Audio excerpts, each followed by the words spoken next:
Hello guys, welcome to current affairs for UPSC PSC IAS. Guys, अगर आप UPSC civil services की तैयारी कर रहे हैं या किसी भी स्टेट सिविल सर्विसेज एग्जामिनेशन की तैयारी कर रहे हैं तो बिल्कुल सही जगह पर आप आए हैं। यहां पर सभी सोर्सेज से न्यूज को कवर किया जाता है, जैसे कि the Hindu, Indian Express, Times of India, live mint जैसे जो न्यूज़पेपर्स होते हैं उनकी न्यूज को कवर किया जाता है। पीआईबी की रिपोर्ट्स को डिस्कस करते हैं। राज्यसभा टेलीविजन में जो भी इंपॉर्टेंट डिबेट्स डिस्कशन आती हैं उनको लेक्चर के दौरान कवर किया जाता है। Even EPW, down to earth Yojana जैसी जो मैगजीन्स होती हैं उनके आर्टिकल्स को भी कवर करते हैं। तो आप डेली रेगुलर अगर क्लासेस को अटेंड करेंगे, रिलीजियसली क्लासेस को फॉलो करेंगे तो आपको 100% गारंटी सक्सेस मिलेगी और आपका 100% गारंटी सिलेक्शन होगा। और 100% गारंटी सिलेक्शन का बकायदा प्रूफ दिया जाता है। नीचे डिस्क्रिप्शन पर आपको प्रूफ्स मिल जाएंगे, आप चेक कर सकते हैं कि previous year civil services examination में हमने जो टॉपिक्स कवर कराए थे उन्हीं से रिलेटेड क्वेश्चंस बने हैं। तो फटाफट चैनल को सब्सक्राइब कर लीजिए अगर आपने सब्सक्राइब नहीं किया है तो। इवन हम लोग काफी सारे हाई क्वालिटी जनरल स्टडीज के कोर्सेज भी ऑफर करते हैं। तो आने वाली स्लाइड्स में आपको कोर्सेज की डिटेल्स भी मिल जाएगी और हमारे दूसरे चैनल्स की इंफॉर्मेशन भी आपको प्रोवाइड करा दी जाएगी आने वाली स्लाइड्स में। और गाइस, नीचे डिस्क्रिप्शन पर टेलीग्राम के चैनल की लिंक भी आपको मिल जाएगी, आप उस चैनल को भी ज्वाइन कर सकते हैं। प्लस डिस्कशन ग्रुप भी है जहां पर काफी सारे सिविल सर्विसेज के एस्पिरेंट्स मौजूद हैं जो कि डेली बेसिस पर अपने जो भी डाउट्स वगैरह जो होते हैं उनको डिस्कस करते हैं, तो आप उसको ज्वाइन कर सकते हैं। तो फुल फोकस के साथ स्टार्ट करते हैं करंट अफेयर्स की क्लास को। बट बिफोर दैट ये कुछ कोर्सेज की डिटेल्स और हमारे चैनल्स की डिटेल्स हैं।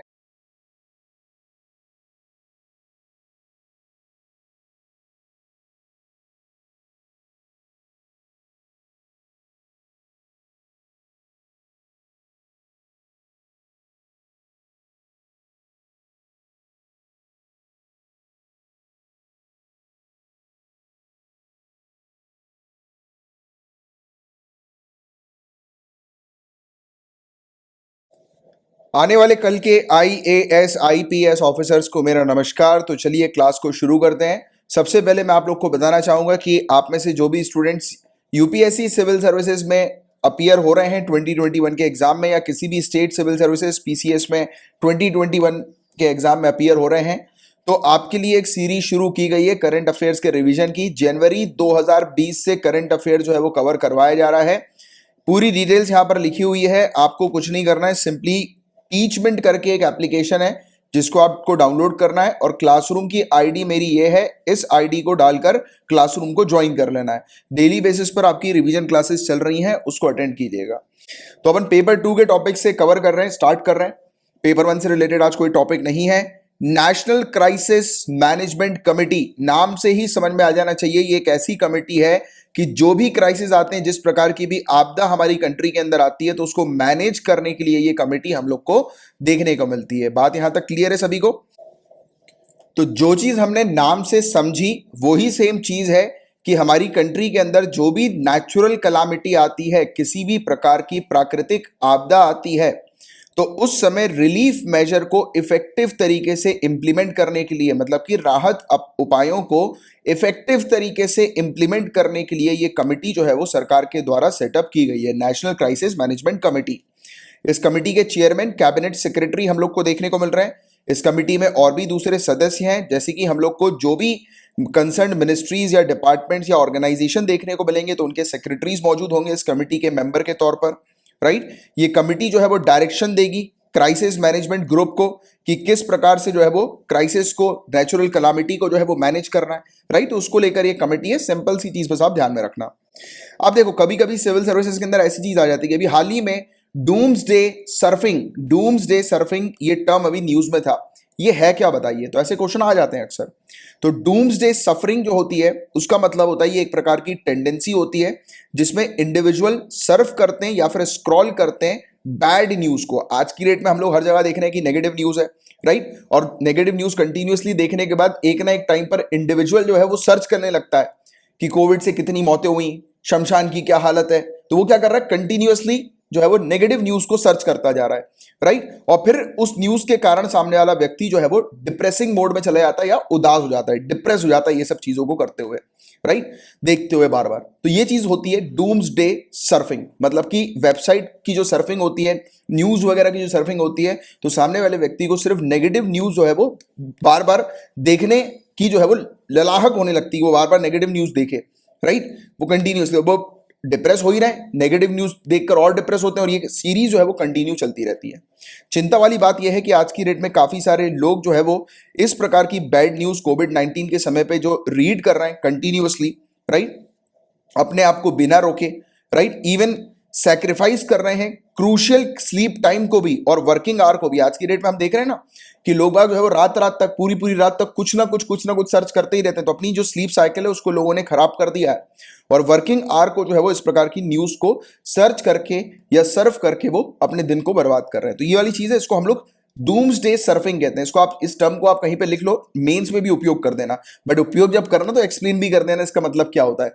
जैसे होता है ना कि कोरोना वायरस के समय पर लोगों की लाइफ में क्या इफेक्ट पड़ा है, तो ये तो आप मेंस में लिखोगे ही लिखोगे। अगर कोरोना वायरस से रिलेटेड या इस प्रकार की कलामिटी जो हम लोग को, या पेंडेमिक जो हम लोग को देखने को मिलती है, उससे रिलेटेड अगर कोई क्वेश्चन आ जाए तो आप लिखिएगा कि पब्लिक की या फिर लोगों की इंडिविजुअल लाइफ में क्या असर पड़ा इस चीज के कारण। तो डूम्सडे सर्फिंग भी आप लिखिएगा कि लोग डिप्रेशन में जा रहे हैं बिकॉज ऑफ डूम्सडे सर्फिंग, और फिर डूम्सडे सर्फिंग क्या होता है उसको डिफाइन कर देना बस, तो वेटेज मिलेगा। ये सब चीजें होती है, शॉर्टकट्स होते हैं कि आपके मेंस के आंसर को और अच्छा बनाने के, राइट, कि लगना चाहिए सामने वाला पढ़े तो अरे वाह यार, मतलब कि मतलब ऐसा नहीं होना चाहिए कि बिल्कुल कि कॉमन मैन की तरह कुछ भी लिख दिया जनरलाइज तरीके से। ये एग्जाम है वैसे तो कि जनरल चीजें ही आपको मेंशन करनी है, बट इसका मतलब ये नहीं कि इतना जनरल भी करना है कि ऑफिसर क्वालिटी दिखे ही ना। ऑफिसर क्वालिटी, कभी भी किसी ऑफिसर का आप इंटरव्यू सुनना तो वो कुछ कुछ टर्म्स का उपयोग करते हैं और वो एक्सप्लेन भी करते हैं, इसका मतलब ये है। तो आप अपने अंदर वाली क्वालिटी डेवलप करो और वो सीखोगे आप इसी तरीके से, और जिसका आप मेंस में उपयोग करोगे, क्योंकि अल्टीमेटली मेंस में अच्छे मार्क्स चाहिए, तभी तो जाकर सिलेक्शन होगा। पीएम केयर्स फंड, कितनी बार तो हम लोग इसके बारे में डिस्कशन कर चुके हैं, फिर से ये टॉपिक न्यूज में आ गया है। एक पिटीशन फाइल हुई है ऑनरेबल सुप्रीम कोर्ट के पास। डायरेक्शन मांगा जा रहा है कि पीएम केयर फंड को जो है वो इमीडिएटली वैक्सीन और ऑक्सीजन प्लांट के एस्टैब्लिशमेंट करने के लिए, या जनरेटर्स वगैरह जो हम लोग को देखने को मिलते हैं, तो उसको एस्टैब्लिश करने के लिए या उसके इंस्टॉलेशन के लिए उपयोग में लिया जाए। मतलब कि जहां जहां पर ऑक्सीजन की कमी हम लोग को देखने को मिल रही है, जहां जहां तक क्या कहां, मतलब हर जगह भी हम लोग को देखने को मिल रही है, राइट, ऑक्सीजन की कमियां हॉस्पिटल्स वगैरह के अंदर, तो ऑक्सीजन प्लांट्स में इन्वेस्ट किया जाए। वैक्सीन का सप्लाई आपको पता ही है कि बड़ा दिक्कत में हम लोग को देखने को मिल रहा है, राइट, तो उसको जल्दी करने के लिए पीएम केयर फंड जो है उसका उपयोग किया जाए। तो ऐसे करके एक पिटीशन जो है वो फाइल हुई थी कि हमारी कंट्री की 738 डिस्ट्रिक्ट हॉस्पिटल्स हैं, वहां पर पीएम केयर फंड से पैसे निकाल के जो है वो इन एक्टिविटीज में उपयोग में लिया जाए। तो ये एक पिटीशन आई थी। पिटीशन ने कहा था कि सरकार जो है वो पीएम केयर फंड से पैसा निकाले और मदद करे कॉमन पीपल की, उनको मेडिकल केयर और ऑक्सीजन जो है वो पहुंचाए, राइट। तो इस चीज की क्या आवश्यकता है गाइस, कि इस पैसे का उपयोग क्यों सरकारी अस्पतालों में किया जाना चाहिए।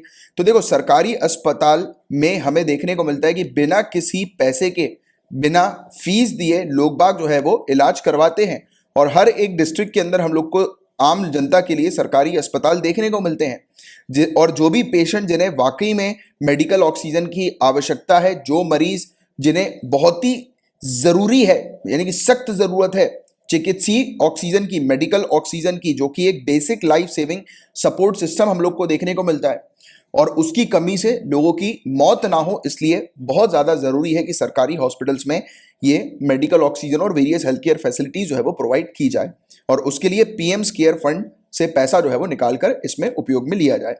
तो पीएम केयर फंड क्या है, इसके बारे में आपसे क्वेश्चन पूछे जा सकते हैं, तो इसका फुल फॉर्म याद रखिएगा, कभी कभी डायरेक्टली फुल फॉर्म भी पूछ लिया जाता है। तो prime ministers citizen assistance and relief in emergency situation, right, आपातकालीन स्थिति में प्रधानमंत्री नागरिक सहायता एवं राहत कोष इसका नाम है। इसे सेटअप किस पर्पस के लिए किया गया है, जैसे कि कोविड-19 महामारी जो हमें देखने को मिलती है, और इस प्रकार की जो इमरजेंसी सिचुएशन जब कंट्री के अंदर आती है, तो उस सिचुएशन में राहत प्रोवाइड कराने के लिए इस डोनेशन से, मतलब इस फंड में जो डोनेशन जो आता है, वो पैसा जो है वो निकाल के इमरजेंसी सिचुएशन में उपयोग में लिया जाता है। पीएम केयर फंड की हम लोग बात करें गाइस, तो ये सेटअप की गई है as a public charitable trust के तौर पर। तो ट्रस्ट के तौर पर इसे सेटअप किया गया है, और ये 27 मार्च सन 2020 को रजिस्टर हुई थी ट्रस्ट डीड के तौर पर, राइट। और ये फॉरेन कंट्रीब्यूशन भी अवेल कर सकती है, मतलब कि इसमें फॉरेनर्स भी जो है वो पैसा डोनेट कर सकते हैं, राइट। इस फंड में जो भी डोनेशन जो होता है वो कंप्लीटली टैक्स फ्री हम लोग को देखने को मिलता है, यानी कि कोई भी व्यक्ति इस फंड के लिए जो पैसा डोनेट करते हैं तो उस पैसे पर किसी भी व्यक्ति को जो है वो टैक्स नहीं लगेगा। पीएम केयर्स जो है गाइज, ये prime ministers national relief fund से काफी अलग हम लोग को, डिफरेंट हम लोग को देखने को मिलता है। और इस फंड को कौन एडमिनिस्टर करते हैं, तो हमारे जो ऑनरेबल प्राइम मिनिस्टर हैं वो एक्स ऑफिशियो चेयरमैन हम लोग को इस फंड के देखने को मिलते हैं। और minister of defence, minister of home affairs और minister of finance, government of India, ये सभी एक्स ऑफिशियो ट्रस्टी हैं इस फंड के। तो ध्यान में रखिएगा, minister of home affairs, minister of finance और मिनिस्टर ऑफ डिफेंस हम लोग को देखने को मिलते हैं, HFD। ठीक है, तो ये चीज आप ध्यान में रखना कि ये एक्स ऑफिशियो ट्रस्टी हम लोग को नजर आते हैं इस फंड के, और ex officio chairman honourable prime minister है, याद रखना है आप लोगों को। तो ये कुछ फैक्ट्स हैं जिसके बारे में आपको एक जानकारी होनी चाहिए। अब आर्टिकल 164 क्लॉज 3 हमारे इंडियन कॉन्स्टिट्यूशन का ये न्यूज में था, तो इसके बारे में हम थोड़ी सी बात करते हैं कि किस पर्पस के लिए ये न्यूज में हमें देखने को मिला था। तो केरला के अंदर नई सरकार के ऑनलाइन शपथ ग्रहण की मांग जोर पकड़ती जा रही है, मतलब कि केरला के अंदर जो नई सरकार है उसमें ऑनलाइन शपथ ग्रहण की मांग हम लोग को देखने को मिल रही है।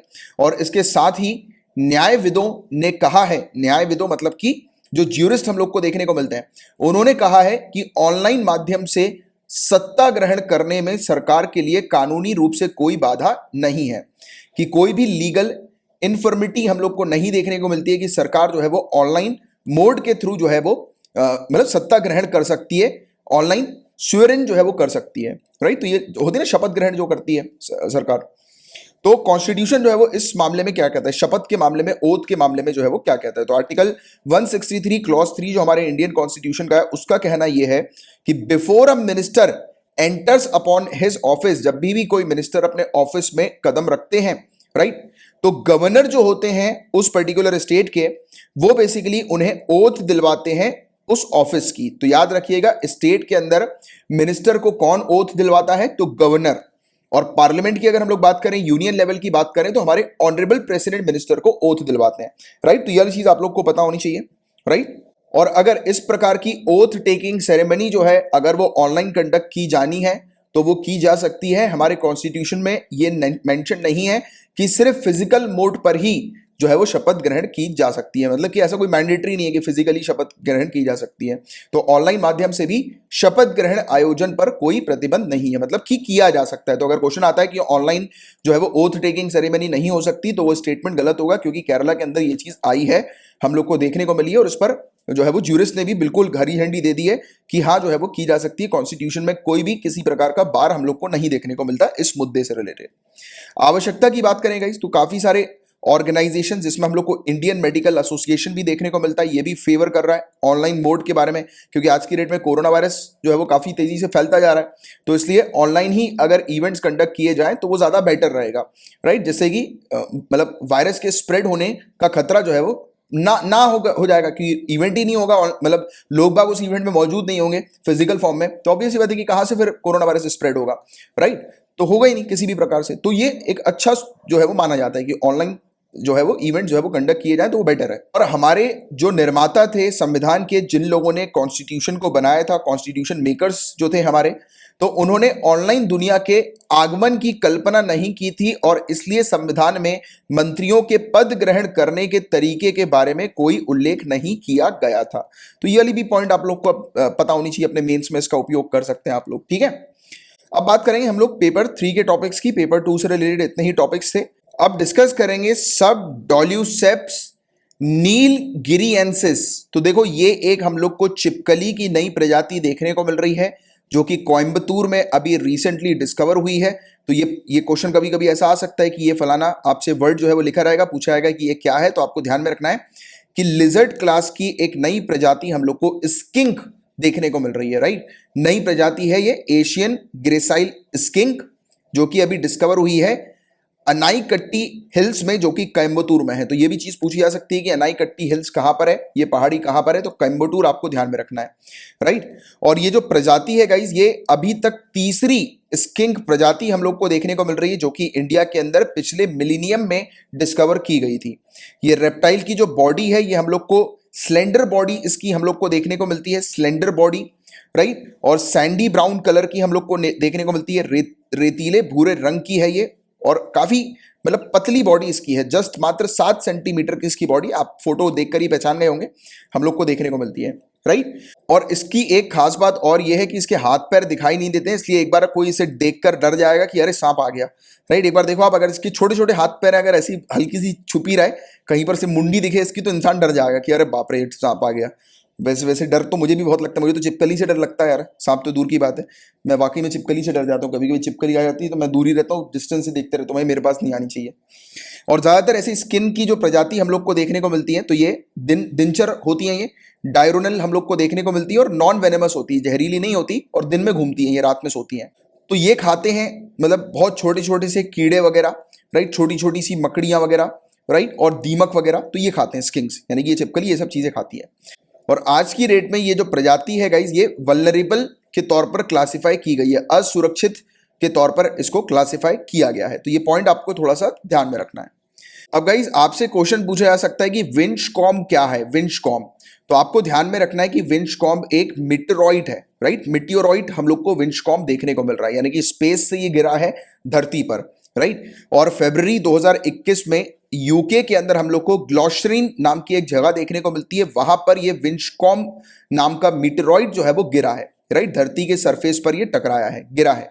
और अगले हफ्ते बताया जा रहा है कि नेशनल हिस्ट्री म्यूजियम में इसको डिस्प्ले किया जाएगा, राइट। तो ये डिफरेंस क्या होता है, आपने पढ़ा होगा एनसीईआरटी में कि मीटियोर, मीटियोराइट या फिर मीटियोरॉइड के बीच में क्या डिफरेंस हम लोग को देखने को मिलता है। तो कुछ डिफरेंस नहीं होता, ये सभी जो होते हैं ये टुकड़े हम लोग को देखने को मिलते हैं एस्टेरॉइड के। एस्टेरॉइड आपको पता होगा हमारे स्पेस के अंदर बहुत बड़े बड़े से पत्थर चट्टान, राइट, जो है वो घूम रहे हैं, स्पेस में ट्रैवल कर रहे हैं, राइट, बहुत बड़े बड़े से पत्थर चट्टान हम लोग को देखने को मिलते हैं, राइट, घूम रहे हैं।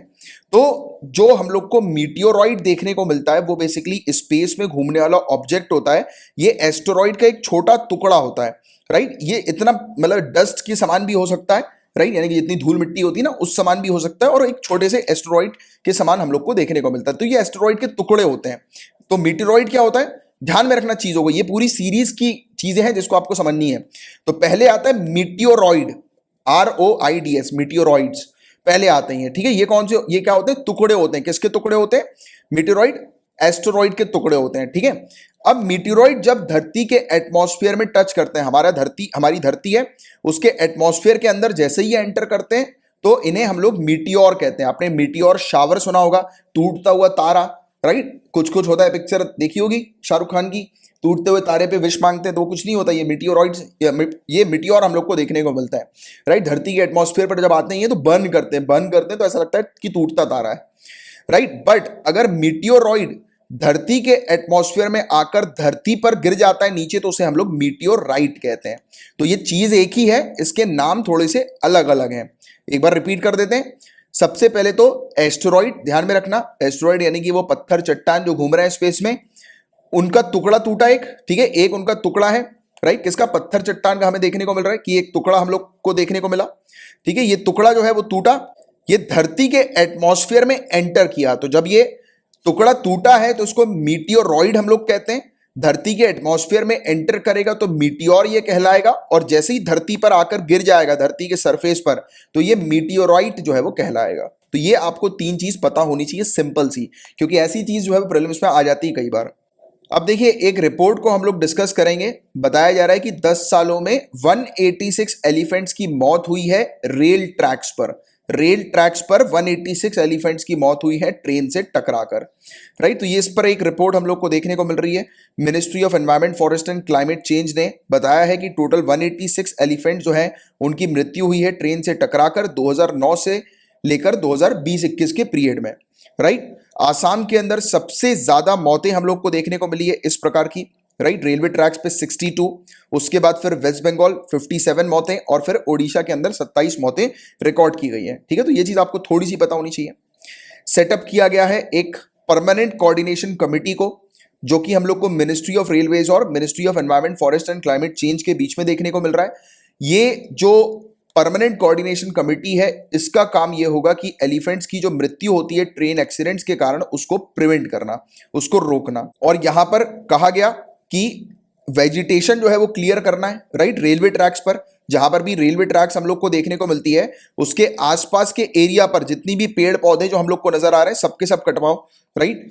क्यों बोला गया है? क्योंकि जो लोको पायलट अंदर बैठा है, जो ट्रेन से देख रहा है, तो उसको दूर से ही दिखाई दे जाए कि हाँ यार एक एलिफेंट आ रहा है। देखो ये जो है, जैसे आप फोटो में देख रहे हो कि ये मोड़ आपको दिखाई दे रहा है। अब एकदम से हाथी आ जाएगा, ट्रेन की स्पीड आप जानते हो 100, 120, राइट, 80 भी होगी तो भी डैमेज कर जाएगा, राइट। तो ट्रेन की इतनी स्पीड है, अब एकदम से लोको पायलट तो ब्रेक भी नहीं लगा पाएगा, और अगर वो इमरजेंसी ब्रेक भी अप्लाई कर देते हैं तो फिर भी ट्रेन को करीब कुछ नहीं तो मतलब 1, 1.5, 2 किलोमीटर तक तो ट्रेन वैसे ही चलती है, राइट, यानी कि घिसटती हम लोग को देखने को मिलती है, राइट। एकदम से ब्रेक नहीं लगते कि ब्रेक लगाया और खड़ी हो गई, राइट, तो वो पॉसिबल भी नहीं होता। अगर ऐसा हो जाएगा तो ट्रेन पलट भी जाएगी, राइट, तो वो सब चीजें भी देखनी पड़ती है। तो क्या होगा कि एकदम से वो ब्रेक लगा नहीं पाएगा, तो इसलिए उसको दिखाई दे, उसकी विजिबिलिटी रहे, राइट, दिख सके उसको लोको पायलट को कि आसपास कोई जीव जंतु तो नहीं है, राइट। तो लोको पायलट जो है उसको क्लियर व्यू मिल सके, इसलिए वेजिटेशन को क्लियर करना है। और बताया गया कि साइन बोर्ड्स का उपयोग करना है। साइन बोर्ड्स यानी कि जहां पर भी लगता है कि एलिफेंट का प्रेजेंस बहुत ज्यादा है, तो लोको पायलट को उस साइन बोर्ड के थ्रू जो है वो इंफॉर्मेशन मिल जाए, जिससे कि अलर्ट हो जाए लोको पायलट्स।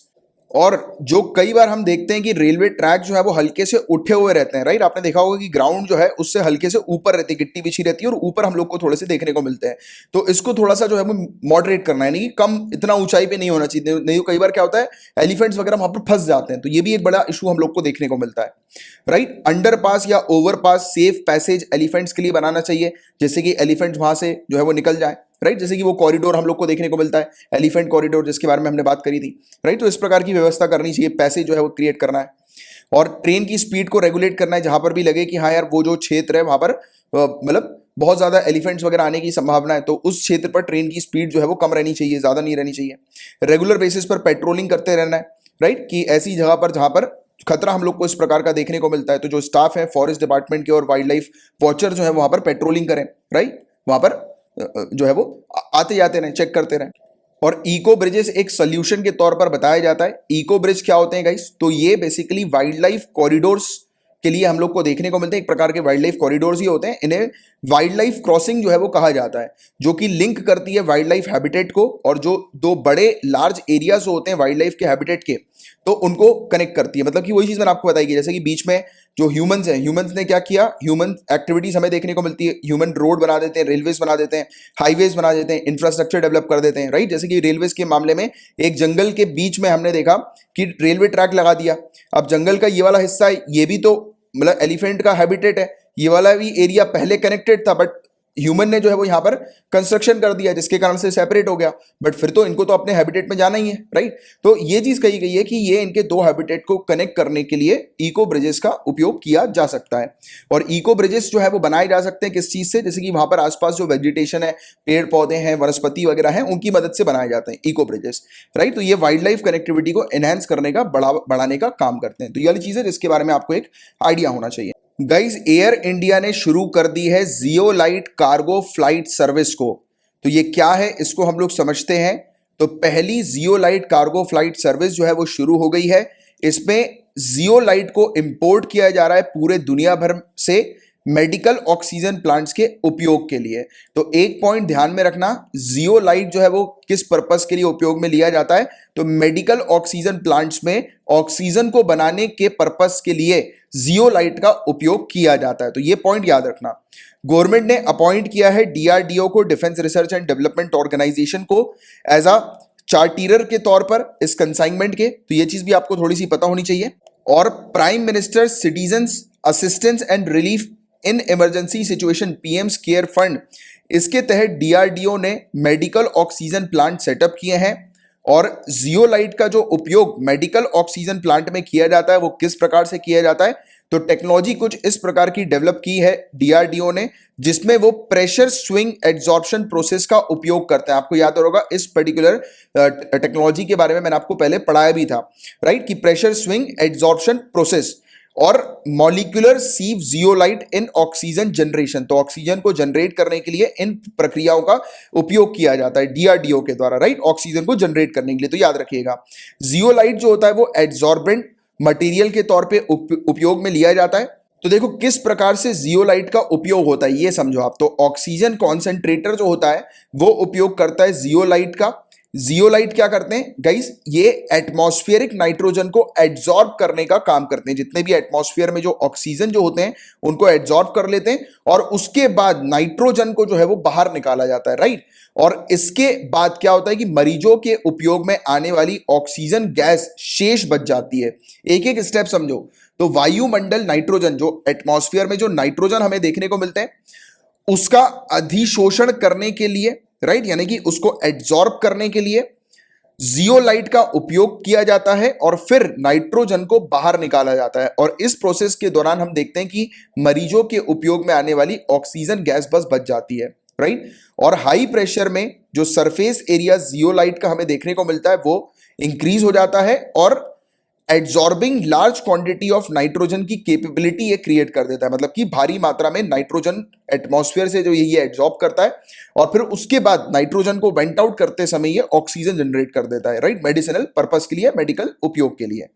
प्रेशर स्विंग एड्सॉर्प्शन के बारे में मैं आपको पहले भी बता चुका हूं। ये एक टेक्निक है जो कि किस पर्पस के लिए उपयोग में ली जाती है, ये पॉइंट ध्यान में रखना कि जितनी भी गैसेस का मिक्सचर होता है उस मिक्सचर में से अगर एक पर्टिकुलर गैस को अगर निकालना है, क्योंकि देखो एटमॉस्फेयर में वेरियस गैसेस हैं, राइट, सब कुछ हम लोग को एटमॉस्फेयर में ऑक्सीजन भी देखने को मिलता है बट वेरियस गैसेस हैं, बहुत सारी गैसेस है, सिर्फ ऐसा तो नहीं है कि सिर्फ ऑक्सीजन ही है, उसके साथ तमाम गैसेस हैं, पॉल्यूटेंट्स वगैरह हैं, बट उसमें से सिर्फ अगर एक ऑक्सीजन को निकालना है, सेपरेट करना है, तो वो प्रेशर स्विंग एड्सॉर्प्शन टेक्निक करती है। तो ये टेक्निक का उपयोग काफी सारी गैसेस में से एक, यानी कि मिक्सचर ऑफ गैसेस में से सर्टेन जो पर्टिकुलर जो गैस होती है उसको सेपरेट करने की टेक्निक हमें देखने को मिलती है। प्रेशर के उपयोग के थ्रू होती है, मतलब कि प्रेशर इसमें लगाया जाता है, राइट। तो ये वाली चीज हम लोग को देखने को मिलती है।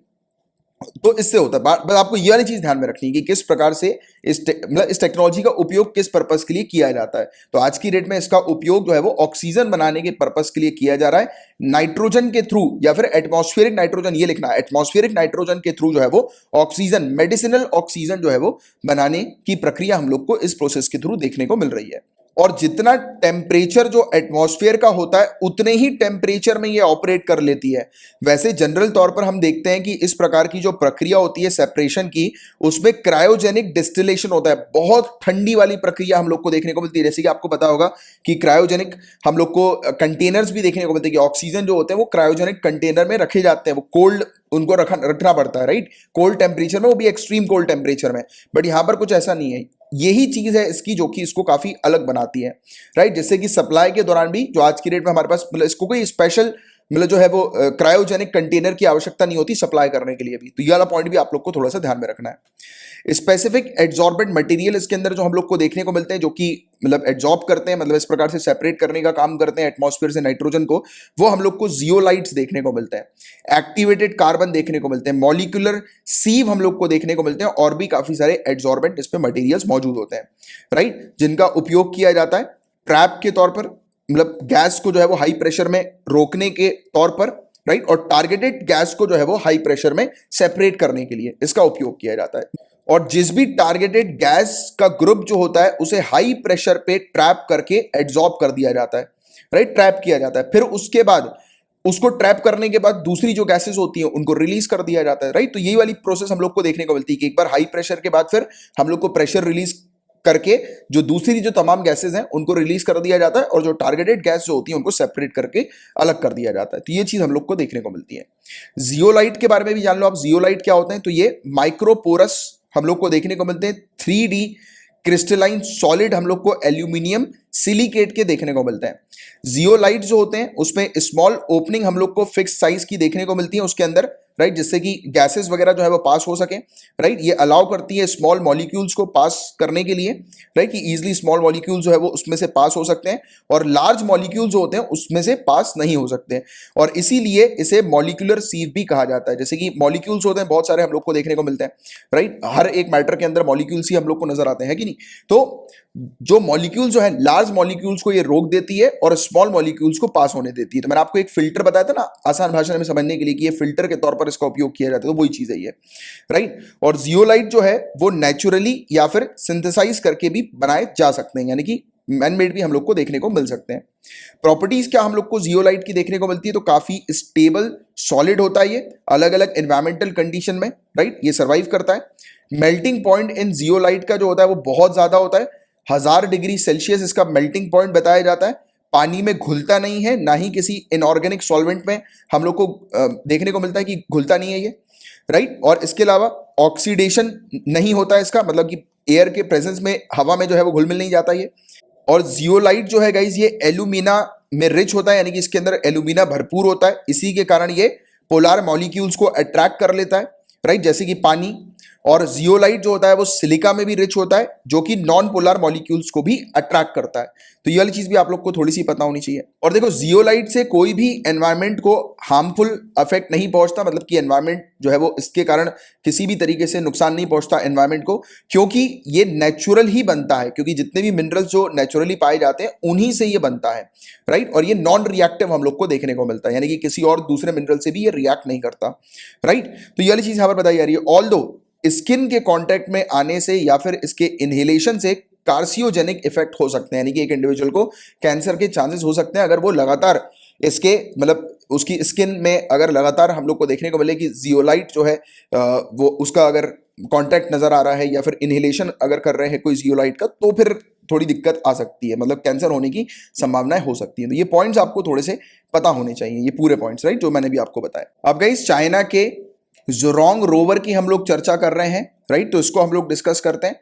तो क्वेश्चन जो है वो ये भी आपसे पूछा जा सकता है कि ज़ुरोंग रोवर जो है वो किसका है या फिर ज़ुरोंग क्या है, तो आपको ध्यान में रखना है चाइना का ये रोवर है, राइट। और ये भी आपको ध्यान में रखना है कि ये रोवर जो है वो कहां पर लैंड हुआ है, तो ये मार्स प्लैनेट के ऊपर, मंगल ग्रह के ऊपर लैंड हुआ है। रोवर आप समझते हो ना, जैसे कि इसमें चक्के लगे हुए हैं, ये जो है वो मार्स के सरफेस एरिया पर जो है वो ट्रैवल करेगा, घूमेगा, और घूमकर जो है वो मार्स के एटमॉस्फेयर की स्टडी करेगा और मार्स का जो सरफेस कैसा है उसकी जानकारी देगा। तो चाइना का अनक्रूड तियानवेन-1 स्पेसक्राफ्ट है, जिसके बारे में भी कुछ दिनों पहले भी हमने डिस्कस किया था। अनक्रूड का मतलब कि इसमें ह्यूमन नहीं है, कोई भी क्रू नहीं है, राइट। तो ये स्पेसक्राफ्ट सक्सेसफुली लैंड कर गया था मार्स पर, और अब इस पर्टिकुलर लैंडर से जो है वो एक रोवर जो है वो निकलेगा, और रोवर निकल के उटोपिया प्लैनेटिया, क्वेश्चन ये आ सकता है उटोपिया प्लैनेटिया कहाँ की जगह है, तो मार्स के नदर्न हेमिस्फीयर को उटोपिया प्लैनेटिया कहा जाता है। तो वहां पर उस क्षेत्र, वो एक बड़ा सा एरिया है, वहां पर बड़ा सा प्लेन है, वहां पर जो है वो जाकर अपनी रिसर्च कंडक्ट करेगा। तो ये वाली चीज आपको ध्यान में रखनी है।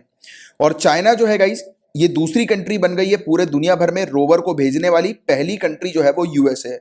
तो यूएसए और चाइना के बाद मतलब अभी तक कोई भी कंट्री ऐसी नहीं है जिसने मार्स पे अपने रोवर को भेजा, मतलब कि इस प्रकार से चक्के वाली डिवाइस को भेजा जो कि घूम घूम कर पूरे मार्स प्लैनेट को जो है वो स्टडी करेगी। पूरे तो नहीं, मतलब कि कुछ एरिया को, उटोपिया प्लैनेटिया जिसकी मैंने भी आपसे बात करी। और ज़ुरोंग रोवर जो है, इसका नाम ध्यान में रखना, ये स्टडी करेगा मार्स के एटमॉस्फेयर को और जियोलॉजी को, मतलब कि उसके सरफेस एरिया को। और तियानवन-1 की अगर हम लोग बात करें गाइस, तो ये चाइना का मार्स मिशन हमें देखने को मिलता है, तियानवन-1। इसे पिछले साल जुलाई 2020 में लॉन्च किया गया था। इसमें एक ऑर्बिटर है, ऑर्बिटर का मतलब कि मार्स का चक्कर लगाने वाला जो स्पेसक्राफ्ट जो होता है उसे हम लोग ऑर्बिटर बोलते हैं, ठीक है, मार्स का चक्कर लगाता है सिर्फ ये। लैंडर क्या होता है, लैंडर मतलब कि जो जाकर मार्स पे लैंड हो गया, ठीक है, लैंड हो गया। और रोवर क्या, मैंने भी आपको दिखाया, जिसमें चक्के लगे रहते हैं, राइट, और घूमता है वो। तो ये बेसिकली इसमें ऑर्बिटर भी है, लैंडर भी है और रोवर भी है। और रोवर जो है उसका नाम है ज़ुरोंग। स्पेसक्राफ्ट जो है वो फरवरी में ही जो है वो पहुंच गया था मार्स के ऑर्बिट पे, उस समय भी हमने इसके बारे में चर्चा करी थी, राइट। अब इसने सक्सेसफुली लैंड करके अपने रोवर को तैनात करने के लिए इसने तैयारी कर ली है। अब इसके अलावा एक और चीज की, ये पहली बार नहीं है कि चाइना ने अटेम्प्ट किया हो मार्स में, यानी कि पहली बार नहीं है कि चाइना जो है वो मार्स में अपने किसी पर्टिकुलर स्पेसक्राफ्ट को भेज रहा हो। इससे पहले भी इसने भेजा था, बट वो मिशन जो है वो अनसक्सेसफुल हो गया था। रशिया के रॉकेट से भेजा गया था, बट वो धरती के एटमॉस्फेयर में जाकर वो स्पेसक्राफ्ट जो है वो जल गया, राइट। तो वो एक फेलियर हम लोग को देखने को मिला था। और इस मिशन का उसका नाम था यिनगुओ मिशन, ठीक है। तो ये वाली चीज आप लोग को थोड़ी सी पता होनी चाहिए कि ये पहला मिशन नहीं है, ये दूसरा मिशन है। बट हाँ, चाइना ने सक्सेसफुली अपने ऑर्बिट को, लैंडर को और रोवर को जो है वो वहां पर पहुंचा दिया है मार्स में। और कौन सी कंट्री दूसरी है, यूनाइटेड स्टेट्स ने भी अपने रोवर्स को पहुंचाया। बट ऐसा नहीं है कि सिर्फ एक ही रोवर को पहुंचाया, काफी सारे रोवर्स को मार्स में पहुंचाया। पहली बार सक्सेसफुली लैंडिंग नासा के द्वारा की गई थी 1976 में। इसके विकिंग-1 रोवर ने मार्स को टच किया था, राइट। फिर उसके कुछ समय बाद हमने देखा कि विकिंग-2 रोवर भी भेजा गया। फिर हमने देखा कि अपॉर्चुनिटी और स्पिरिट रोवर भी जो है वो मार्स पे भेजे गए, राइट। इसके अलावा नासा का परसीवरेंस रोवर, ये अभी रीसेंट पास्ट में ही हमने देखा कि इसने जो मार्स का जो प्लैनेट है वहां पर हम लोग को G0 क्रेटर देखने को मिलता है। क्रेटर मतलब कि गड्ढा होता है, जैसे मून में गड्ढे हैं ना, चांद में गड्ढे हैं, वैसे ही मार्स में भी हम लोग को गड्ढे देखने को मिलते हैं इस प्रकार के। तो जो भी गड्ढे वाली जगह होती है वो क्रेटर होती है। तो G0 क्रेटर, ये भी क्वेश्चन आ सकता है कि ये G0 क्रेटर जो है वो किस पर्टिकुलर प्लैनेट से एसोसिएटेड है। तो मार्स आपको ध्यान में रखना है। तो मार्स पे हम लोगों ने मतलब नासा के परसीवरेंस रोवर जो है वो लैंड हुआ था और वो G0 क्रेटर में गया था, राइट। तो ये चीज हम लोग को देखने को मिली। और वहां पर अभी काम चल रहा है कि पहले मतलब पास्ट में किस प्रकार का जीवन हुआ करता, क्योंकि ऐसी भी खोज कुछ सामने आ रही है कि वहां पर भी कोई लाइफ जो है वो एक समय पर एग्जिस्ट करती थी मार्स में, राइट। तो ये वाली चीज आप देखते हैं आगे चल के क्या स्टडी होती है, बट आपको ये फैक्ट थोड़े से पता होनी चाहिए कि चाइना के मिशन के बारे में और यूएसए के इस मिशन के बारे में, कि ये दो ही कंट्री सिर्फ ऐसी हैं जिन्होंने नासा में अपने रोवर को भेजा। अब एक स्टडी सामने आ रही है कि इंडिया की मैन्युफैक्चरिंग जो है, मैन्युफैक्चरिंग सेक्टर में जॉब्स जो है वो 2016 से क्यों जा रही हैं, क्यों खत्म हो रही हैं, राइट। तो इस पर हम लोग चर्चा करेंगे। एक रिपोर्ट आई, देखो आज की डेट में जॉब जो है वो खत्म हो रही है लोगों की, वो तो समझ में आ रहा है। उसका कारण ये कि इंडस्ट्रीज वगैरह जो है वो बंद हो गई हैं, राइट। काम वगैरह जो है वो चल नहीं रहा लॉकडाउन के चलते, है ना। तो अब इंडस्ट्री जो होती है, ऑब्वियस सी बात है कि उनके अब अगर काम नहीं चल रहा है तो कहीं ना कहीं उनको भी फिर एम्प्लॉइज को सैलरी देना, पैसे देने में दिक्कत आती है, तो फिर वो जॉब से निकाल देते हैं। तो ये भी एक वजह है, बट वो आज की है। बट हम बात कर रहे हैं 2016 की, कि 2016 से लोगों की जॉब्स क्यों जा रही है, इसकी हम लोग बात करेंगे। तो देखो ये जो वर्ड्स हैं लाइव्स और लाइवलीहुड, ये एक साथ जो है वो लिए जाते हैं, राइट। यानी कि उनका जो उल्लेख है वो एक साथ किया जाता है जीवन और आजीविका का, राइट। और आज की डेट में हम अगर बात करें कोविड पेंडेमिक के दौरान, तो हम लोग को देखने को मिल रहा है कि इन दोनों वर्ड्स में डिफरेंस आए हैं। मतलब कि ऐसा आर्टिकल में मेंशन है कि वर्तमान में जो फैली हुई इस कोविड महामारी ने इन दोनों शब्दों के बीच एक अंतर पैदा कर दिया है। जीवन को बचाने के उद्देश्य से किए जाने वाले उपाय और आजीविका के लिए खराब साबित हो रहे हैं। मतलब कि हम लोग को जो चीज देखने को मिल रही है कि जो मेजर्स, जो उपाय लिए जा रहे हैं जीवन को बचाने के लिए, वो बेसिकली लाइवलीहुड के लिए टेरिबल तौर पर नजर आ रहे हैं। बहुत ही शानदार लाइन है, इसका उपयोग मेंस में करेंगे आप, राइट। अब इसका मतलब समझो आप, मतलब वैसे तो समझ में आ ही गया होगा आपको, और जब भी मैं पढ़ाऊं तो थोड़ा दिमाग चलाया करो, राइट। तो इसका मतलब सिंपल सा ये है कि आज की डेट में जीवन को बचाने के लिए क्या किया, लॉकडाउन लगाया। लॉकडाउन लगाया तो लोगों के पास पैसे नहीं आए, तो क्या हुआ, उनकी आजीविका का नुकसान हुआ। जीवन को बचाने के लिए आजीविका का, लाइवलीहुड का जो है वो नुकसान हम लोग को देखने को मिल रहा है। तो पहले तो ये जीवन जीने, हम बोलते हैं ना कि अरे यार जीवन अच्छा जीना है, तो कहीं ना कहीं यही चीज होती है कि अच्छा पैसा कमा रहा है, तो ये एक ही साथ यूज में लिया जाता था, बट अब ये अलग हो गए। तो बहुत बेहतरीन चीज यहां पर लिखी हुई है। आज की रेट की सिनेरियो की अगर हम बात करें तो इंपैक्ट जो लाइवलीहुड पर पड़ा है सेकेंड कोविड वेव के दौरान, तो अजीम प्रेमजी यूनिवर्सिटी की स्टेट वर्किंग इंडिया की रिपोर्ट 2021 की सामने आई है, जिसने बताया है कि क्या इंपैक्ट लाइवलीहुड पर पड़ा है second wave of corona virus के दौरान। तो रिपोर्ट के अनुसार क्या क्या चीजें बताई जा रही है, तो महामारी के कारण लोगों को अपनी औपचारिक नौकरियों से हाथ धोना पड़ा है। फोर्सफुली फॉर्मल जॉब जो है वो चली गई है लोगों की, और वो औपचारिक काम करने पर विवश हो गए हैं। कैजुअल वर्क जो है वो उनको करना पड़ रहा है फॉर्मल की जगह, जिसकी वजह से इनकी आय में भारी कमी हुई है। तो कोरोना वायरस का इंपैक्ट बहुत मेजर हम लोग को देखने को मिला है। पिछले साल एक साल में गरीबी में अचानक वृद्धि होने कोई आश्चर्य की बात नहीं थी, मतलब कि सरप्राइजिंग नहीं था कि पिछले साल जो है वो गरीबी बढ़ेगी, राइट।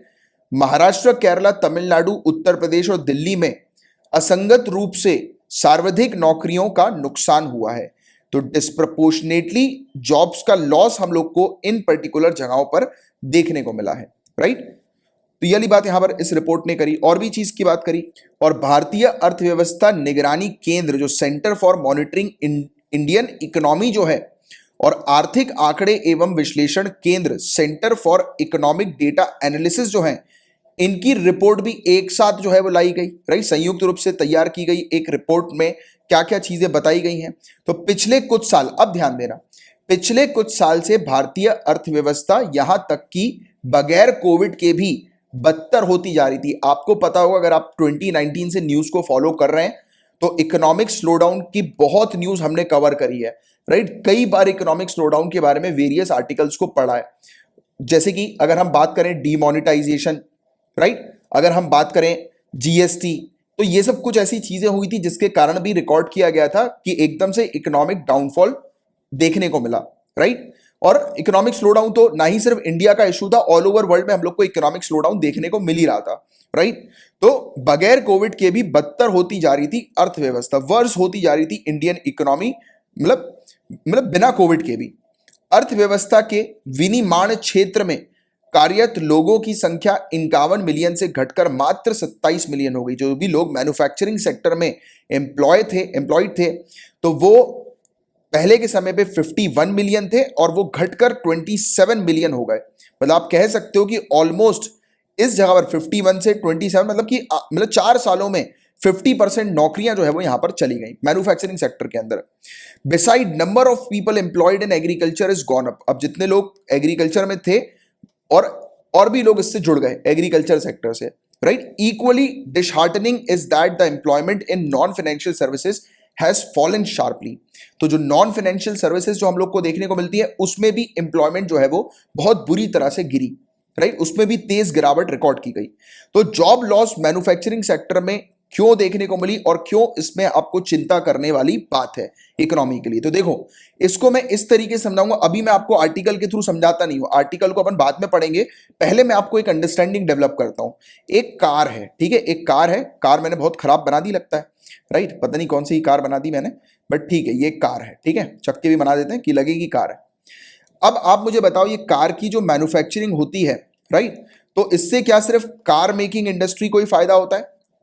क्या इससे कार बनाने वाली इंडस्ट्री को ही फायदा होता है कि और भी दूसरी इंडस्ट्री जुड़ी होती है? तो आपका जवाब होगा कि हाँ सर, इसमें देखो टायर भी इन्वॉल्व रहते हैं, इसमें देखो स्टील भी लगता है, इसमें लोहा भी लगता है, इसमें सीड्स भी लगती है, मतलब कि लेदर की बात हो रही है, इसमें कांच भी लगते हैं, मतलब कि ग्लास की बात हो रही है, राइट। और भी अगर मैं पूरी चीजों को अगर हटा दूं, डिसमेंटल कर दूं, एक एक पार्ट्स इसका अलग कर दूं, तो इससे काफी सारी इंडस्ट्रीज जुड़ी होती हैं।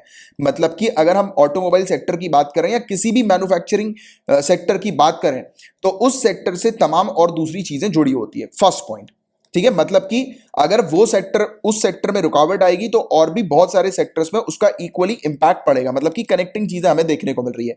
ये तो एक बात हो गई। दूसरी बात, मैन्युफैक्चरिंग सेक्टर के अंदर, इंडस्ट्रीज के अंदर बहुत सारे लोगों को रोजगार दिया जाता है, एम्प्लॉयमेंट बहुत सारे लोगों को प्रोवाइड की जाती है। अगर कोई इंडस्ट्री बंद होती है या मैन्युफैक्चरिंग यूनिट बंद होती है, तो उसके साथ बहुत सारे लोगों की जॉब जो है वो चली जाती है, जॉब लॉस हो जाती है बहुत सारे लोगों की, राइट। अब एक अगर मैन्युफैक्चरिंग सेक्टर अगर खराब होगा, बंद होगा, यूनिट खराब बंद होगी, तो अभी मैंने आपको क्या बताया था, उससे जुड़ी बहुत सारी यूनिट्स हैं, मैन्युफैक्चरिंग यूनिट्स। तो कहीं ना कहीं एक जगह पर लॉस हुआ जॉब्स का, तो वहां पर भी लॉस होगा, क्योंकि वो कमा नहीं पाएंगे। ऑब्वियस ही बात है कि अभी तक जो है वो, जैसे कि एक ऑटोमोबाइल सेक्टर की बात करें, क्योंकि अगर वो गिरता है तो उसमें बहुत बड़ा नुकसान हमें देखने को मिलता है। तो उसमें तमाम इंडस्ट्रीज, तमाम सेक्टर जो है वो जुड़े हुए हैं, है ना। तो अगर उसमें अगर गिरावट आती है, उसमें अगर डाउनफॉल हमें देखने को मिलता है, और वो अगर यूनिट बंद हो गई, वो मतलब इंडस्ट्री बंद हो गई, तो वहां पे तो लोगों की जॉब गई, दूसरी इंडस्ट्रीज में भी लोगों की जॉब चली जाएगी, क्योंकि उनके पास पैसा नहीं आएगा ना। अभी तक कार वाली एक इंडस्ट्री जो है वो दूसरी इंडस्ट्री के रॉ मटेरियल परचेस कर रही थी, तो इसके पास कंटिन्यूअसली पैसा जा रहा था। अब एक इंडस्ट्री के पास कंटिन्यूअसली पैसा जाएगा, तो फिर ऑब्वियस ही बात है कि वो अपने एम्प्लॉयज वगैरह को पैसा दे पाएगी। बट जब उनके पास पैसा नहीं आएगा, तो वो एम्प्लॉयज को कहां से पैसे दे पाएंगे? तभी तो वो फिर एम्प्लॉयज को निकाल देते हैं। तो ये एक बड़ा इशू इंडियन इकोनॉमी सफर कर रही है, जिसका आपको एक अच्छा आइडिया होना चाहिए, जिससे रिलेटेड आपके कॉन्सेप्ट्स बिल्कुल क्रिस्टल क्लियर होने चाहिए। तो देखो, ट्रेडिशनली इंडियन पॉलिसी मेकर ने ये चीज देखी कि मैन्युफैक्चरिंग सेक्टर जो है वो हमारा बेस्ट होप हमें देखने को मिलती है सरप्लस लेबर की, राइट। और उसके अलावा दूसरी जो है वो हम लोग को एग्रीकल्चर सेक्टर देखने को मिलता है, राइट। तो मतलब कि हम देखते हैं ना कि एम्प्लॉयमेंट के मामले में मैन्युफैक्चरिंग सेक्टर सबसे बेस्ट है। वही चीज मैंने आपको बताई, बहुत सारे लोगों को एम्प्लॉयमेंट प्रोवाइड कराता है मैन्युफैक्चरिंग सेक्टर। अगर इस सेक्टर में कमी आती है या इस सेक्टर को नुकसान पहुंचता है, तो इससे जुड़े रोजगार जो है वो खत्म हो जाएंगे, जो कि एक बहुत बड़ी चिंता वाली बात है कंट्री के लिए, राइट। गंभीरता को समझना जरूरी है। Manufacturing is well suited because it can make use of millions of poorly educated Indian youth, unlike the service sector which often requires better education and skill. तो जो गरीब लोग हैं, जिनके पास कोई स्किल्स नहीं है, उनका भरपूर इस्तेमाल जो है वो मैन्युफैक्चरिंग सेक्टर के अंदर कर दिया जाता है। उनको सिखाया जाता है कि आपको इस ट्रे के ऊपर इतनी बिस्किट जो है वो लगानी है, या फिर आपको यहाँ पर जो है वो सामान जो है वो उठा के रखते जाना है इस मशीन के ऊपर कंटिन्यूअसली। आप सामान आता जाएगा, आप उसमें डालते जाओ, रखते जाओ, राइट। वही चीज सिखाई जाती है ना, मतलब कि उनको एक टास्क दे दिया जाता है कि इस प्रकार से आपको काम करना है। वो उस प्रकार से अपना काम करते रहते हैं इंडस्ट्रीज के अंदर, राइट, कंपनी वगैरह के अंदर। बट जैसे कि आप बात करें आईटी सेक्टर की बात करें, राइट, या फिर सर्विस सेक्टर की बात करें, तो उसमें प्रॉपर स्किल्स की जरूरत होती है। जैसे कॉल सेंटर की बात करें, अब हर कोई इंसान जो है वो कॉल सेंटर पे जॉब नहीं कर सकता या नहीं कर सकती, राइट, जब तक कि उनको प्रॉपर कम्युनिकेशन स्किल्स ना आती हो, प्रॉपर, जैसे कि अगर इंटरनेशनल कॉल सेंटर है तो इंग्लिश ना आती हो, राइट, नहीं कर पाएंगे। बट जो गरीब लोग जो होते हैं उनको तो ये सब स्किल्स वगैरह अच्छी नहीं होती, प्रॉपर एजुकेशन उनके पास नहीं होती है ना गरीब लोगों के पास, तो उनको इंडस्ट्री में आसानी से काम मिल जाता है क्योंकि उनको बस बता दिया जाता है कि आपको इस प्रकार से जो है वो काम करना है, राइट, लेबर्स को, राइट। तो ये चीजें, तो मैन्युफैक्चरिंग के अंदर बहुत सारे गरीब लोगों की आस जुड़ी रहती है, उनको वहीं से अच्छी कमाई जो है वो मिलती है और उनको जॉब्स मिल जाती है एक अच्छी, राइट। और इसमें लॉस होना मतलब कि गरीब लोगों जो ऑलरेडी बहुत सारी प्रॉब्लम्स फेस कर रहे होते हैं, और इंडिया भी पॉवर्टी की प्रॉब्लम फेस कर रहा होता है, उसमें भी अगर हम देखें कि मतलब गरीब लोग अगर जॉब से निकल जाए, इंडस्ट्री बंद हो जाए, और काफी सारे जो मतलब हम लोग को देखने को मिलता है वर्कर्स, उनको अगर जॉब ना मिले, तो अनएम्प्लॉयमेंट की प्रॉब्लम तो इंक्रीज हो ही रही है, बल्कि पॉवर्टी भी इससे बढ़ती जा रही है, राइट। लिंक करो चीजों को। Why is Indian manufacturing failing to create job? क्यों Indian manufacturing sector job create नहीं कर पा रही है? तो highest amount of fix investment की आवश्यकता होती है, और आज की डेट में इन्वेस्टमेंट की बड़ी प्रॉब्लम है कि लोगों के पास ही पैसा नहीं है, राइट। एंटरप्रेन्योर्स के पास, इन्वेस्टर्स के पास बड़ी दिक्कतें आज की डेट में चल रही हैं, और ये दिक्कतें जो है वो डीमोनेटाइजेशन की बात तो और भी ज्यादा शुरू हो गई हैं, राइट।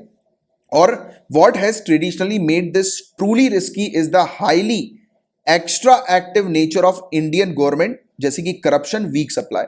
प्रॉब्लम इंडियन गवर्नमेंट की तरफ से भी है, जैसे कि करप्शन, ये चीज हमें देखने को मिलती है। जैसे कि अगर कोई इन्वेस्टर है, अगर उसे कहीं पर एक कंपनी शुरू करनी है, इन्वेस्टमेंट करना है, मैन्युफैक्चरिंग यूनिट डालनी है, तो उसको बहुत सारे पेपर वर्क की आवश्यकता पड़ती है, बहुत सारी जगह से जो है वो उसे क्लियरेंस लेना पड़ता है, और क्लियरेंस उसको तभी जल्दी मिलेगा जब, क्योंकि अभी भी हमें करप्शन देखने को मिलता है वेरियस ऑफिस में, इस चीज को हम बिल्कुल इग्नोर नहीं कर सकते, राइट। इस आर्टिकल में भी वही चीज मेंशन है जो मैं आपको बता रहा हूं, और ये बात आप बिल्कुल सत्य जानते हैं कि आज की डेट में भी आप चाहे अदालत चले जाओ, या क्योंकि अदालत में भी हरकतें होती है यार, मैंने तो खुद पर्सनली देखा है। मैं खुद जब अपने केस में, अभी भी चल रहा है, अभी तो केस लॉकडाउन के चलते रुक गया है, मैं खुद गया हूं कितनी बार अदालत, और मैंने ये चीज देखी है कि जो वहां पे बाबू वगैरह बैठे रहते हैं ना जज की नाक के नीचे, वो लोग भी पैसा मांगते हैं, 100 रुपए, 50 रुपए, इस प्रकार के पैसे मांगते हैं कि जल्दी डेट दे दें, लाओ दो इतने पैसे। मतलब बोलना नहीं होता, वो वकील और इनकी अंडरस्टैंडिंग होती है, बट हो तो रहा है पूरा जज के सामने, राइट। तो करप्शन तो कोर्ट पे भी देखने को मिलता है। तो अगर आप दूसरे ऑफिस का तो छोड़ ही दो, पुलिस थाने में कितना होता है, राइट। तो बात तो वही है कि हर जगह अगर किसी को अपनी इंडस्ट्री सेटअप करनी है तो उसको खिलाना पिलाना पड़ता है, मंत्रियों को खुश करके रखना पड़ता है, जिससे कि उसकी इंडस्ट्री में कभी भी छापा ना पड़ जाए, या कभी भी एकदम से मतलब रोकने का ऑर्डर ना आ जाए कि बंद करो ये वाली चीज, इस प्रकार से। Also, historically, Indians have always consumed relatively less of manufacturing goods and relatively more of food and services. हम ये वाली भी एक प्रॉब्लम इंडिया के अंदर हमें देखने को मिलती है कि इंडियंस ने ज्यादातर जो पैसे जो खर्चे किए हैं, जो सामान जो लिया है, वो फूड और सर्विसेज पे ज्यादा खर्चा किया है रेदर देन गुड्स या फिर मटेरियल्स के कंपैरिजन में। This is because most Indians are quite poor. काफी सारे लोग गरीब हैं, हमारी जो परचेजिंग पावर पैरिटी है। और दूसरी बात, मतलब लोगों के पास पैसा नहीं है ना, मेन प्रॉब्लम ये है। अगर पैसा हो तो लोग परचेज करें वेरियस एसेट्स को, वेरियस चीजों को, राइट, जो कि मैन्युफैक्चरिंग यूनिट जो है वो मैन्युफैक्चर करती है। Hence most of the income is spent on food. तो ज्यादातर पैसा जो है वो फूड पे खर्चा कर दिया जाता है, और कंपनी का या मैन्युफैक्चरिंग यूनिट का मेंटेनेंस कॉस्ट और रिपेयर कॉस्ट काफी हाई होता है। तो जिसके कारण भी कई बार जो कंपनीज मैन्युफैक्चरिंग यूनिट्स है वो प्रॉफिट नहीं कर पाती। जो बड़ी जो मार्केट में जो हम लोग को देखने को मिलता है ना कि बिग बुलियन वाली जो इंडस्ट्रीज होती हैं, राइट, तो वो लमसम जो है वो प्रॉफिट क्रिएट करती हैं, जिनका ऑलरेडी बिजनेस जो है वो फैला हुआ है। जो नई अगर इंडस्ट्री शुरू हो रही है, मैन्युफैक्चरिंग यूनिट शुरू हो रही है, तो उसको कंपीट करने में भी प्रॉब्लम आती है, राइट। तो ये भी एक इशू है।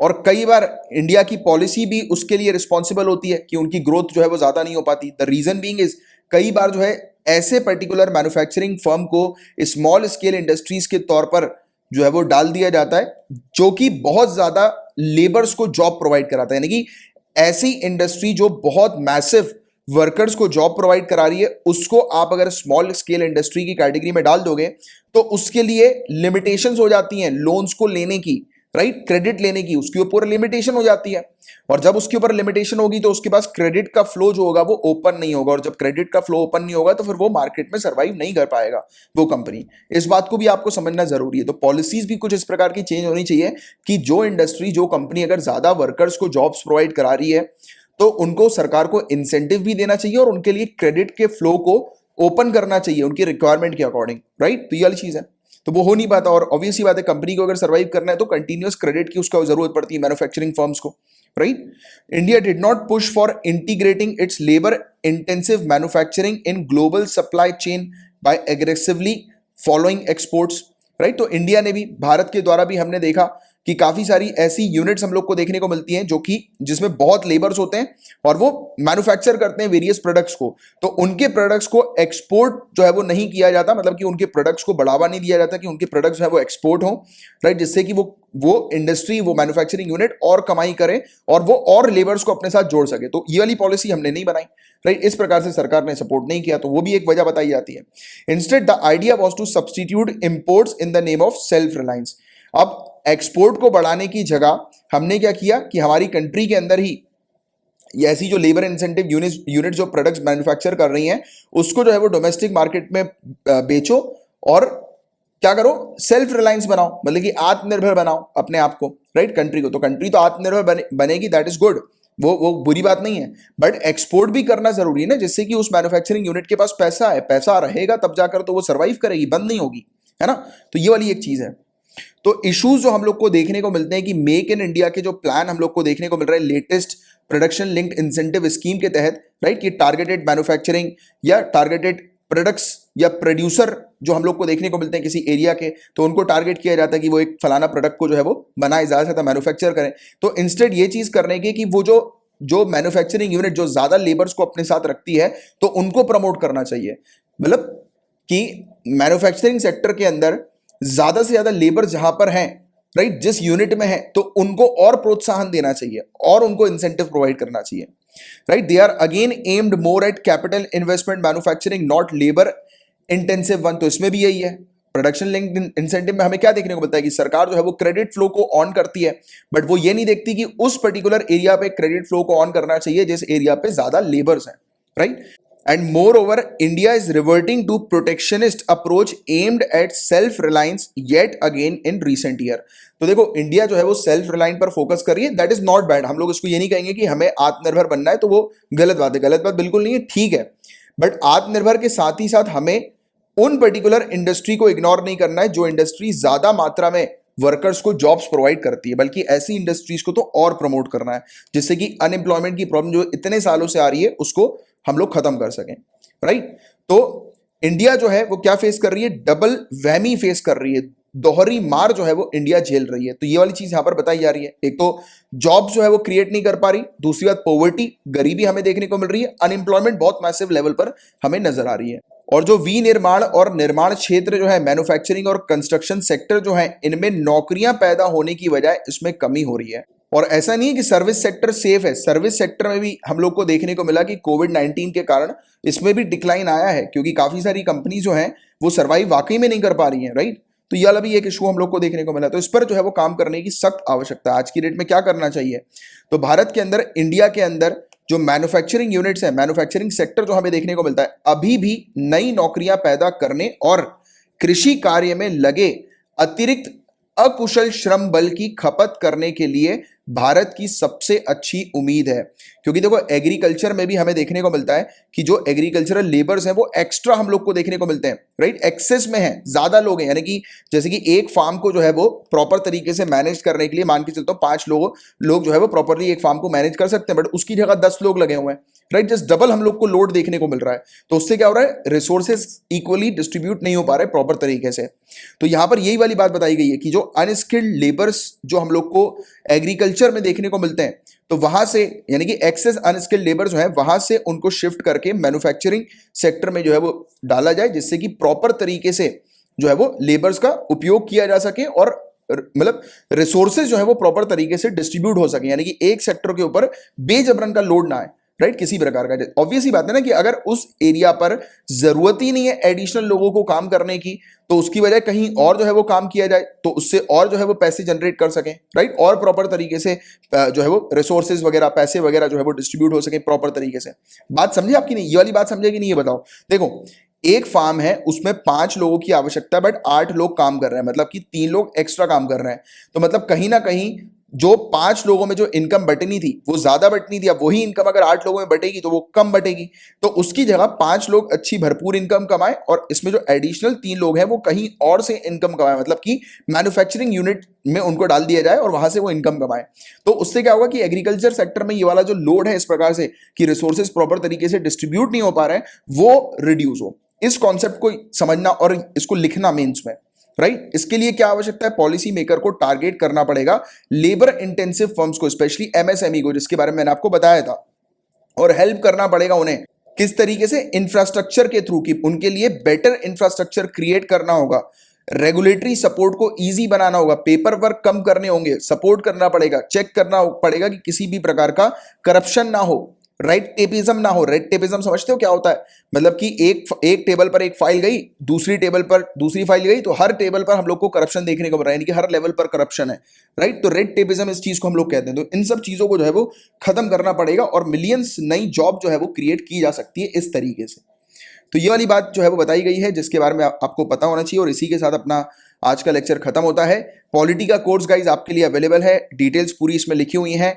एनवायरमेंट का कोर्स आपके लिए अवेलेबल है, आप वीडियो को पॉज करके ये कोर्सेज की डिटेल्स देख सकते हैं। सीसेट का पूरा कोर्स अवेलेबल है, और ये पूरे कोर्सेज गाइज वीडियो कोर्सेज, यानी कि लेक्चर्स भी आपको दिए जाएंगे, पीडीएफ भी दी जाएगी। इससे रिलेटेड अगर आपको कुछ इन्फॉर्मेशन चाहिए तो आप 9713282838 मेरा नंबर है, इस नंबर पर आप मुझसे व्हाट्सएप के थ्रू या मैसेज के थ्रू कांटेक्ट कर सकते हैं। पूरी डिटेल्स मैं आपको प्रोवाइड करा दूंगा अगर आपको कोई समस्या आती है तो। और बाकी सोशियोलॉजी ऑप्शनल का कोर्स भी आप लोगों के लिए अवेलेबल है, और यूपीएससी टेस्ट सीरीज भी अवेलेबल है, और अपने पास करंट अफेयर्स का पेड पैकेज अवेलेबल है। आपको करंट अफेयर्स के नोट्स बनाने की जरूरत नहीं है, पूरी की पूरी फैसिलिटीज आपको दी जाती है। डेली लेक्चर्स की पीडीएफ मिलती है, आपको हैंडआउट नोट्स मिलते हैं, वीकली कंपाइलेशन आपके रिवीजन के लिए दिया जाता है, और आपको मंथली मैगजीन दी जाती है। इतना सब कुछ मात्र 100 रुपीज पर मंथ की फीस में। एक ऑफर भी है जिसको आप ले सकते हैं, और मंथली बेसिस पर करंट अफेयर्स के क्वेश्चंस अगर आपको प्रैक्टिस करने के लिए चाहिए तो वो फैसिलिटी भी अवेलेबल है, राइट। तो चलो अब मैं आपसे मिलूंगा नेक्स्ट लेक्चर में, तब तक के लिए bye bye, take care, have a great day ahead, Tata.